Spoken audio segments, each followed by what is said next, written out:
এটার নাম কি? দোয়ায়ে মাসুরা। এটা পড়তে হয় নামাজের শেষ বৈঠকে দুরূদ শরীফের পর পড়তে হয়। হ্যাঁ, তাহলে এটা আমাদের শিখতেই হবে। তুমি দেখে দেখে বলো তো, বলো, শুরু করো।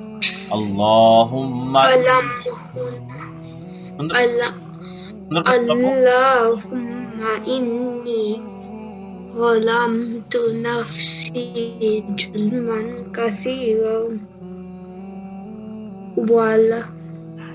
ولا يغفر الذنوب إلا أن إلا أنت فاغفر فاغفر إي أغفر واغفر لي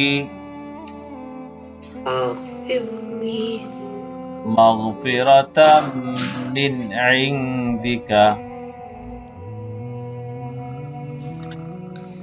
مغفرا بك পরে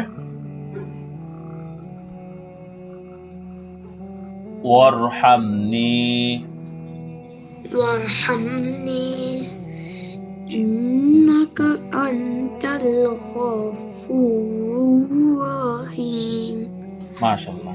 তাহলে আমাদের মুখস্থ করতে হবে, বুঝছো?